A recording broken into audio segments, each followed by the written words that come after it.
I think my first job was to help my father in his funeral business. And he had me driving a car in the hearse and all before I really was old enough to drive. And I remember driving to the cemetery behind the police car, and I thought it was the police's job to check the driver's license of everybody in the procession. And they never did that, but I was always afraid they might. And that was my first job, to do those things around the funeral home that needed to be done, including driving, setting up chairs, and in those days, the the flowers that came to a funeral would fill a room. I mean, it was a bunch of bouquets, and after the funeral was over, we would take those to the county home, all those flowers, and drop them off, and they would distribute them throughout the county home to all the residents there. And so that was one of the early jobs, to take care of all that flower business.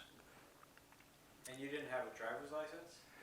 Not yet. No, I was like 15 years old when I was driving that hearse, and it was close, and I was never questioned.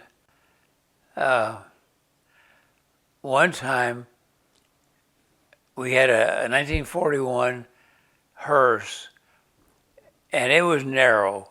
The seating was narrow, and I had two pallbearers right along with me. I'm coming up with an excuse here for, for something.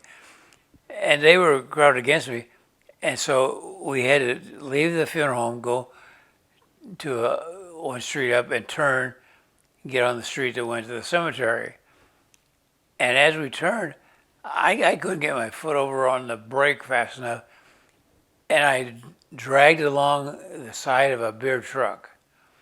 And I know I put a scratch on it, and we kept on going. It was not a disabling accident, but on the way out there, one of the pallbearers said, "It's too bad we made old Clooney hit a beer truck on his way to the cemetery." I'll always remember that, and that's true. I hit a beer truck, and I wasn't legally able to drive yet, but nothing came of that,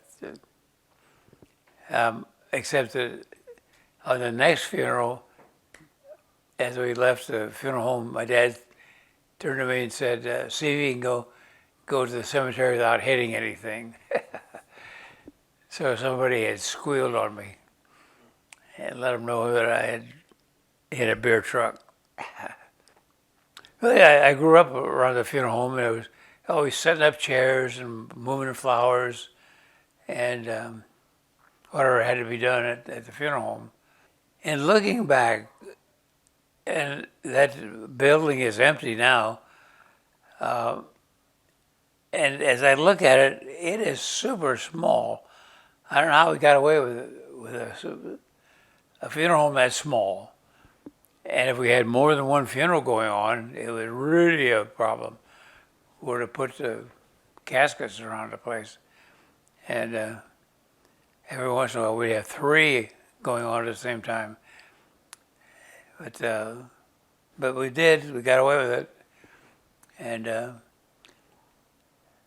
was not the most popular in town, but close. There were 4 funeral homes at the time, and he was number 2 in volume, and he gave a good service. People got their money's worth. That was my first job.